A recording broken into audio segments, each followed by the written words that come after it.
नमस्कार, जय हिंद। तो फ्रेंड्स, आज हम डिस्कस करने वाले हैं रिसर्च का आखिरी टॉपिक, जिसका नाम है application of ICT in research.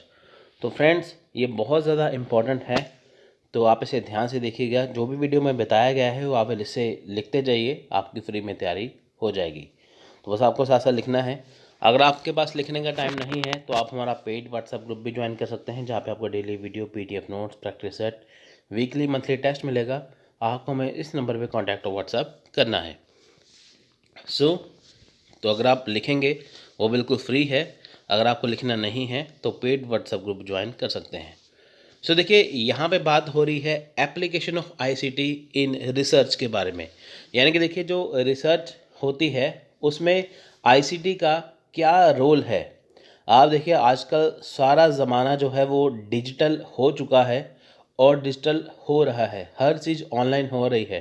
पहले का ज़माना देखेंगे, जब रिसर्च की जाती थी तो सब कुछ मैनुअल काम होता था, हाथों से सब कुछ होता था, है ना। बहुत सारा जो टाइम भी लगता था और बहुत सारी चीज़ें होती थी। लेकिन आजकल क्या है कि इंटरनेट की वजह से, डिजिटाइजेशन की वजह से, डिजिटल होने की वजह से क्या है, सब कुछ आसान हो गया है। आपको कहीं पे जाने की ज़रूरत नहीं पड़ती। आप सीधे ही वहाँ से डाटा कलेक्ट कर सकते हैं इंटरनेट से। आपको देखना है कि असम का कल्चर कैसा है, तो आपको वहाँ पे जाने की ज़रूरत नहीं है। आप सीधे ही यूट्यूब पे, सीधे ही गूगल पे आप सर्च कर सकते हैं। किसी जगह पे आपको जाना है तो आपको सर्च करने की ज़रूरत नहीं है, सीधे ही आप चेक कर सकते हैं। तो कहने का सिंपल सा ये मतलब है, जब आज हम मॉडर्न ज़माने में, यानी कि डिजिटल ज़माने में जहाँ पे हम पहुँच चुके हैं, वहाँ पे जो रिसर्च है वो काफ़ी हद तक आसान हो गई। आसान का मतलब ये नहीं कि रिसर्च को आसान कर दिया गया है। ये है कि आपका टाइम बच रहा है। देखिए, जो रिसर्चर हैं, गवर्नमेंट भी उनके लिए बहुत सारे इनिशिएटिव्स लेके आ रही है कि ताकि अच्छे रिसर्चर आए, गुड रिसर्चर आए, कि ताकि हमारी जो सोसाइटी है उसे काफ़ी अच्छा उसमें वो योगदान करे। चलिए स्टार्ट करते हैं, इसे पूरा डिटेल में समझेंगे। देखिए, the term information and communication technology. अब देखिए, आईसीटी की फुल फॉर्म क्या है? Information and communication technology. ये तो आपको सभी को पता है, जिनको नहीं पता वो देख सकते हैं। इज़ मोर कॉमन यूज्ड, ठीक है। यानी कि जो इंफॉर्मेशन कम्युनिकेशन टेक्नोलॉजी है उसे आईसीटी यूज़ किया जाता है। Worst information technology has been accepted term in UK and USA. आप देखिए, आपने आईटी सुना होगा, आपने आईसीटी सुना होगा। आप देखिए, कॉमनली यूज़ होता है आईसीटी, यानी कि इंफॉर्मेशन कम्युनिकेशन टेक्नोलॉजी। लेकिन जो यूके है, यानी कि यूनाइटेड किंगडम, यानी कि इंग्लैंड और यूएसए, यानी कि यूनाइटेड स्टेट्स ऑफ अमेरिका, वहाँ पे आईसीटी को आईटी कहा जाता है ना। यहाँ पे हम कहते हैं आईसीटी, वहाँ पे कहते हैं आईटी। तो आईसीटी और आईटी क्या है? एक ही मतलब है दोनों का। ICT stands for information communication technology. ये तो आपको मैं पहले बता चुका हूँ। It involves the use of computer, internet and other modern technology. अब देखिए, आईसीटी में होता क्या है, इसमें कंप्यूटर का इस्तेमाल होता है, इंटरनेट का इस्तेमाल होता है और बहुत सारी जो मॉडर्न टेक्नोलॉजी है उसका इस्तेमाल होता है। यानी कि जब भी हम डिजिटल चीज़ का इस्तेमाल करेंगे तो उसे हम बोलेंगे आईसीटी। ठीक है फ्रेंड्स, कंप्यूटर का हो गया, इंटरनेट का हो गया। मॉडर्न टेक्नोलॉजी में आप देखिए, आजकल पढ़ाया जा रहा है ना, लाइव क्लासेस ली जाती हैं, रिकॉर्डेड लेक्चर दिए जाते हैं। वो क्या है? वो भी आईसीटी का पार्ट है। ICT has revolutionised all aspect of our life. यानी कि देखिए, जो आईसीटी है उसने क्या किया, हमारी ज़िंदगी में एक क्रांतिकारी, एक रेवोल्यूशन लेके आए। आप देखिए, जब लेटर वैदिक पीरियड आया था तब लोहे की, यानी कि आयरन की खोज हुई थी। तो वो बहुत बड़ी खोज थी उस टाइम पे, सब काम आसान कर दिए थे। वैसे ही देखिए, जो आजकल इंटरनेट की खोज है, ये भी बहुत रेवोल्यूशनरी खोज है। इससे क्या है, हमारी ज़िंदगी आसान हो गई। आप देखिए, कोविड-19 जब फैला था, है ना, तो वहाँ पे देखिए लॉकडाउन लगा, सारे जो स्कूल कॉलेज बंद हो गए, सारी जो पढ़ाई है वो क्या हो गई, ऑनलाइन हो गई। ऑप्शन आ गया ऑनलाइन का।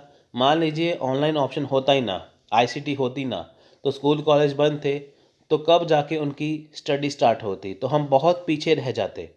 तो ऑप्शन क्या बचा? आईसीटी का, जिसके ज़रिए सारी ऑनलाइन क्लासेस आ गई, जिसके ज़रिए क्या है, बच्चों की पढ़ाई भी साथ साथ होती गई।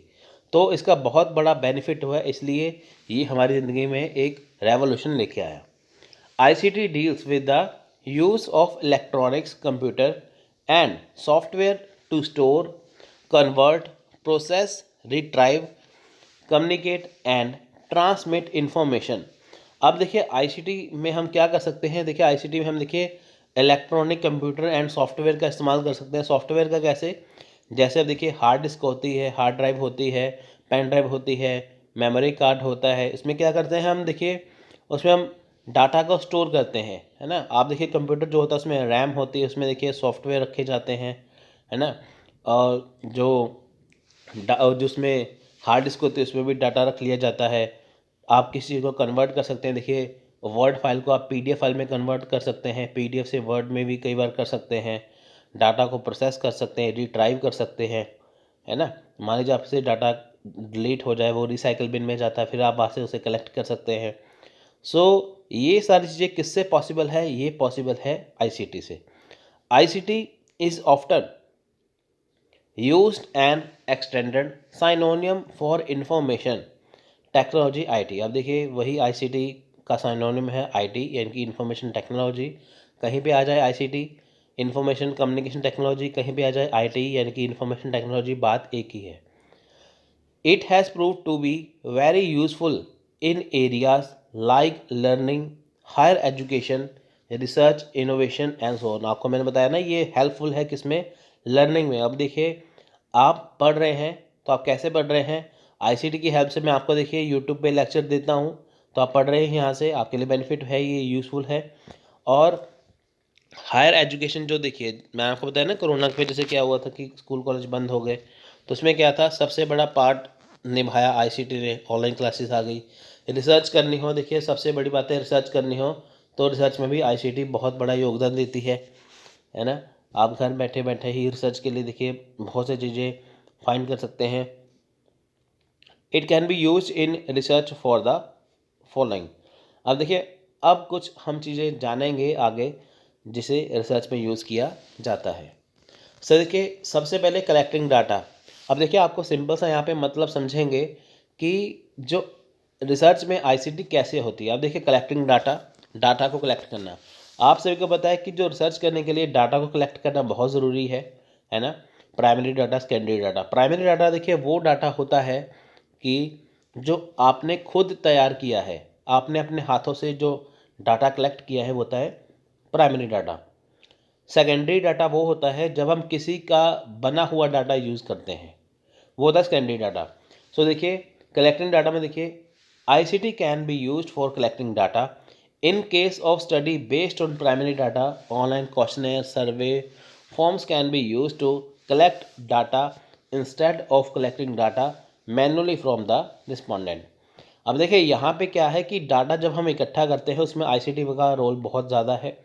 अब देखिए होता क्या है कि जो हमारा प्राइमरी डाटा है, जो ऑनलाइन क्वेश्चनेयर है, जो सर्वे है, उससे हम डाटा इकट्ठा करते हैं। कई बार क्या है कि हम मैनुअली रिस्पोंडेंट से डाटा इकट्ठा करते हैं। रिस्पोंडेंट मतलब जो हमें डाटा प्रोवाइड करवाता है। कई बार हम उससे भी मैनुअली भी डाटा कलेक्ट करते हैं, ऑनलाइन क्वेश्चनेयर भी करते हैं, सर्वे भी करते हैं, है ना। वो होती है रिसर्च। आप देखिए मान लीजिए आपने कंप्यूटर नया लेना है, लैपटॉप लेना है, तो उसके लिए पहले आप सर्च करते हैं कि कौन सा लैपटॉप बेस्ट है। तो आप क्या करें, रिसर्च करें उसके बारे में कि जिस चीज़ के बारे में हम जा रहे हैं, चाहे वो कंप्यूटर हो चाहे वो मोबाइल हो, वो कैसा है। तो देखिए ऑनलाइन क्वेश्चनेयर आप देखेंगे, वहाँ पे सर्वे करेंगे थोड़ा सा कि क्या वो सही है कि गलत है, फिर आप अपना डिसीजन लेते हैं, है ना। तो वही बात, it can help in saving time and money. There will be no geographical restriction in collecting data.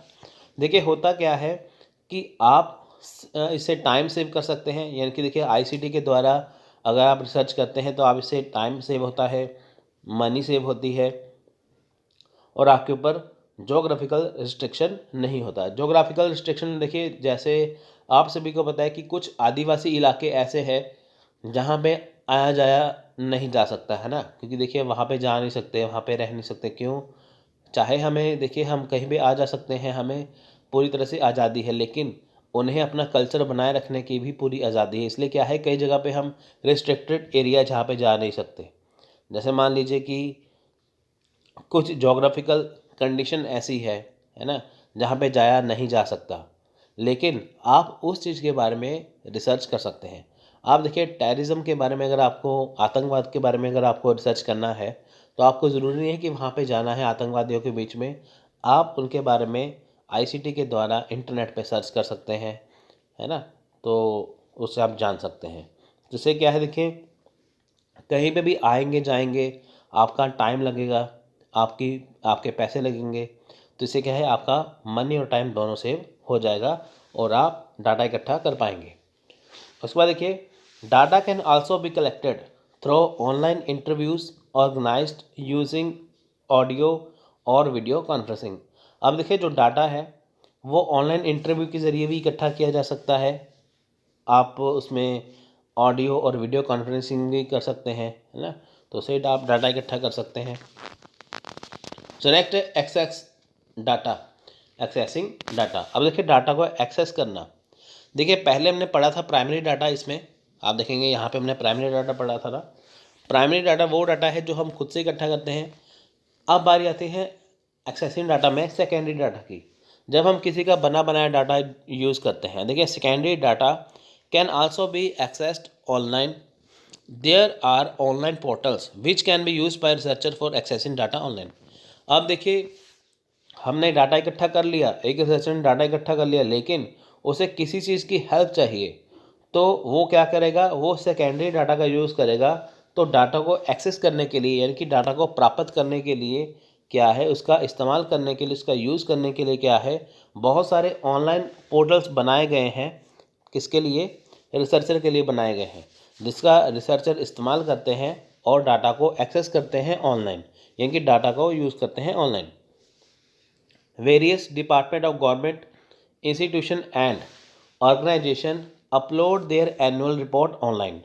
आप देखिए जो भी वेरियस डाटा है, जो डिपार्टमेंट है गवर्नमेंट के, चाहे इंस्टीट्यूशन है चाहे ऑर्गेनाइजेशन है, वो अपने एनुअल, अपने सालाना, जो हर साल के एंड में, हर वर्ष के एंड में, हर ईयर के एंड में क्या है, अपनी रिपोर्ट डालते हैं, है ना। उसमें देखिए ई बुक्स होती हैं, डिजिटाइज रेयर रिसोर्सेज होते हैं, मैन्यूस्क्रिप्ट्स होती हैं, can also be accessed online and research purpose. अब देखिए बहुत सारे गवर्नमेंट के डिपार्टमेंट हैं, इंस्टीट्यूशन है, ऑर्गेनाइजेशन है, वो अपनी ऑनलाइन रिपोर्ट डालते हैं एनुअल, जिसमें ई बुक्स हैं, डिजिटाइज रिसोर्सेज हैं, मैन्यूस्क्रिप्ट, ये सारी चीज़ डालते हैं, जिसका इस्तेमाल करता है रिसर्चर।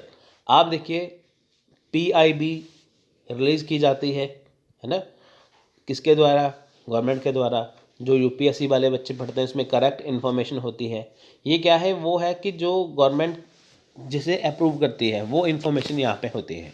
आप देखिए हर साल UGC नेट के लिए NIRF रैंकिंग निकलती है ना, कि कौन सा कॉलेज कौन से नंबर पे है, ये सारी चीज़ें। तो ये देखिए NIRF रैंकिंग जो है ना, तो उसको अगर एक्सेस करना हो तो गवर्नमेंट देखिए अपनी साइट पे वो डालेगी ना, UGC नेट की साइट पे डाल देगी, NIRF रैंकिंग की साइट पे डाल देंगे कि ये वाली देखिए ये चीज़, इसकी रिपोर्ट आ चुकी है कि कौन सा कॉलेज कौन से लेवल पे है, कौन से टॉप पे है। तो ये क्या है, ये अगर रिसर्च करना हो किसी को कि कौन सा कॉलेज टॉप पे है, कौन सा है वहाँ पे, तो वो क्या करेंगे, NIRF रैंकिंग का यूज़ करेंगे। data.gov.in is an open data portal of the Government of India where data and document of different ministries and department are available online. Some states have also developed their online open data portal. अब देखिए जो data.gov.in है, ये एक open data portal है। Open data portal मतलब इसे कोई भी जाके देख सकता है, आप भी देख सकते हैं, मैं भी देख सकता हूँ, कोई भी। ये गवर्नमेंट ऑफ इंडिया का पोर्टल है, जहाँ पे देखिए डाटा है, डॉक्यूमेंट है, डिफरेंट मिनिस्ट्री के, डिपार्टमेंट के, वहाँ पे हमेशा ऑनलाइन रहती है ना। डिफरेंट मिनिस्ट्री है, उसके डिपार्टमेंट के सारे वहाँ पे डाटा डॉक्यूमेंट वहाँ पे अवेलेबल होते हैं, कि अगर किसी को रिसर्च करना हो तो वो उसकी हेल्प वो ले सकते हैं, इसे कोई भी जाके देख सकता है। कुछ जो स्टेट्स हैं, सभी स्टेट नहीं, कुछ स्टेट्स, जो कुछ राज्य हैं, उन्होंने क्या किया है, अपना जो ऑनलाइन डाटा पोर्टल जो बनाया है। देखिए स्टोरिंग डाटा, अब डाटा का स्टोर करना, data can B save electronically in spreadsheet and database. अब देखिए जो डाटा है वो स्प्रेडशीट में या डाटाबेस में स्टोर किया जा सकता है, सेव किया जा सकता है। These can be protected by password. अब देखिए कोई फाइल ओपन करने से पहले उसके ऊपर पासवर्ड दिया जा सकता है ना, कि ताकि उसे सिर्फ वही खोल पाए, ओपन कर पाए जिसके वो काम की है। There are various software which can be used for creating spreadsheet and database like Microsoft Excel, Microsoft Access, SQL and Oracle. अब देखिए यहाँ पे क्या है कि बहुत सारे सॉफ्टवेयर हैं जो स्प्रेडशीट को क्रिएट करते हैं, डाटाबेस को देखिए वो जैसे स्प्रेडशीट को क्रिएट करना, डाटाबेस को क्रिएट करना, जैसे देखिए माइक्रोसॉफ्ट एक्सेल है, यानी कि जिसे हम एमएस एक्सेल कहते हैं, एमएस जो माइक्रोसॉफ्ट एक्सेस है, एसक्यूएल है, ये सारी चीज़ें जो है देखिए ये सारी क्रिएट की जाती है। ये इनको क्रिएट करने के लिए सॉफ्टवेयर होते हैं, सॉफ्टवेयर इनको क्रिएट करते हैं। क्रिएट करने से क्या है, इनमें जो चीज़ें बताई जाती हैं वो किसके काम आती है, रिसर्चर के द्वारा। अब देखिए data can also be save on cloud server, then it can be accessed from anywhere with the login credential. Software can also be used for cleaning data and removing error. अब देखिए यहाँ पे क्या है कि क्लाउड सर्वर देते हैं। Cloud server क्या है, अब देखिए आपका जो फ़ोन है उसमें भी देखिए क्लाउड स्टोरेज मिली होगी, है ना। आपका जो मेमोरी कार्ड है, मान लीजिए आपने अपने फ़ोन में मेमोरी कार्ड डाला है 16 GB का या 32 GB का, है ना।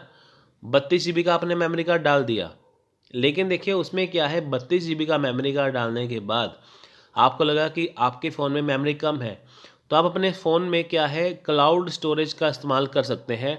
आप अपना डाटा वहाँ पे शिफ्ट कर सकते हैं, आपको मेमोरी कार्ड बदलने की ज़रूरत नहीं पड़ेगी। तो वहाँ पे क्लाउड सर्वर वहाँ पे होते हैं। आप देखिए जो ऑनलाइन मोबाइल एप्लीकेशन होते हैं, आप वहाँ पे क्लासेस देखेंगे। आप मान लीजिए 10 जो सब्जेक्ट है यूजीसी नेट के किसी ऐप में पड़े हुए हैं पूरा वीडियो, तो वो अनलिमिटेड क्लाउड स्टोरेज होता है ना वो चीज़, तो जिसे आप लॉगिन करके देख सकते हैं। इसलिए देखिए software can also be use for cleaning data and removing error. अब देखिए यहाँ पे क्या है कि जो सॉफ्टवेयर है, अब देखिए अगर आपको डाटा को क्लीन करना है, आपको कोई चीज़ काटनी है, कुछ करना है, तो आप उसे कर सकते हैं। आपको देखिए कुछ एरर्स आ गए उसे रिमूव करना है, तो आप वो भी कर सकते हैं, कुछ गलतियों को भी ठीक कर सकते हैं, है ना। कई बार स्पेलिंग मिस्टेक हो तो आप उसे भी ठीक कर सकते हैं वो चीज़। नेक्स्ट है प्रोसेसिंग डाटा। आप देखिए डाटा को प्रोसेस करना। Data can be processed and analyse using computer programs. Computer are capable of performing even complex calculation with a fraction of second। अब देखिए डाटा को प्रोसेस करना। अब देखिए यहाँ पे क्या है, डाटा को एनालिसिस किया जाता है कंप्यूटर प्रोग्राम के द्वारा। आप देखिए जो बहुत बड़ी बड़ी जो कॉम्प्लेक्स कैलकुलेशन होती है, पॉइंट्स में भी होती है, परसेंटेज में भी होती है ना, वो सारी चीज़ और फ्रैक्शन को देखिए सिर्फ कुछ सेकंड में ही, फटाफट विद इन सेकंड में ही उनको सॉल्व कर लिया जाता है। देखिए एवरेज है, रेशियो प्रपोर्शन है, स्टैंडर्ड डिवीजन है, कोरिलेशन है, रिग्रेशन है, वैल्यू ऑफ स्टैटिक्स है, एटसेट्रा। अब आपको ये चीज़ यूज़ करनी है तो आप अपने कंप्यूटर में इजीली कर सकते हैं। Can be found using computer program. अब देखिए आप कंप्यूटर प्रोग्राम में इसमें आप इसे फाउंड कर सकते हैं, आप इसका इस्तेमाल कर सकते हैं। देखिए जैसे SPSS, Stata, R, icon, Nesstar, atlas.ti, MAXQDA, है ना, MAXQDA, मैक्सक्यूडा और etcetera are some of the data analysis tools. अब देखिए अगर आपको अपना डाटा को जो एनालिसिस करना है, जो आपने डाटा आपके पास है वो कितना सही है कितना नहीं है, तो आप उसे कैसे एनालिसिस करेंगे, आप उसे इसके द्वारा कर सकते हैं। नेक्स्ट है interpreting data.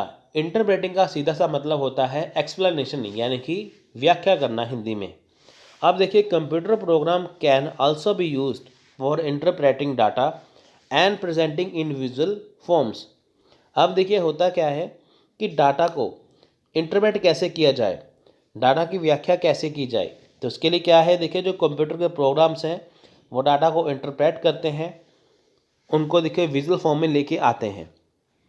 Data tables, graph, charts etcetera can be use for making data presentable. अब देखिए आपके पास डाटा है, आप उसे अट्रैक्टिव तरीके से बताना चाहते हैं, तो आप देखिए डाटा को क्या करेंगे, आप उसमें ग्राफ्स ऐड कर सकते हैं, चार्ट ऐड कर सकते हैं, डाटा टेबल्स ऐड कर सकते हैं, जिससे आपका जो विजुअल फॉर्म में डाटा आ जाए।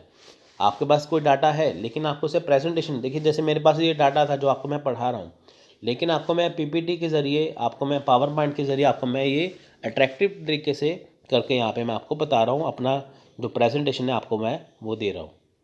These can be used for making comparison, showing growth, visualizing, composition and so on। अब देखिए यहाँ पे क्या है कि आप इसे यूज़ कर सकते हैं कंपैरिजन के लिए, ग्रोथ के लिए, है ना, विजुलाइजिंग, कॉम्पोजिशन के लिए आप इसे यूज़ कर सकते हैं, कंपैरिजन कर सकते हैं किसी चीज़ का वो चीज़।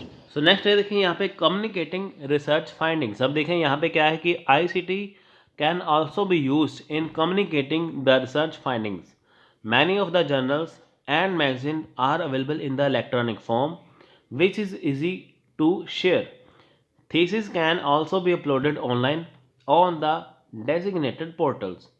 अब देखिए यहाँ पे क्या है कि जो रिसर्च फाइंडिंग्स, आप जो रिसर्च चीज़ें कर ली गई हैं रिसर्च के द्वारा, आप उसे इजीली फाइंड कर सकते हैं। अब देखिए होता क्या है कि कई चीज़ों की ज़रूरत पड़ती है रिसर्चर को, तो उसमें क्या है रिसर्च को फाइंड किया जा सकता है। देखिए बहुत सारे जो जर्नल्स हैं, बहुत सारे मैगजीन हैं, वो ऑनलाइन अवेलेबल हैं इलेक्ट्रॉनिक फॉर्म में, इनकी PDF की फॉर्म में, है ना, तो आप उसे यूज़ कर सकते हैं, इजी टू शेयर कर सकते हैं आप उसे।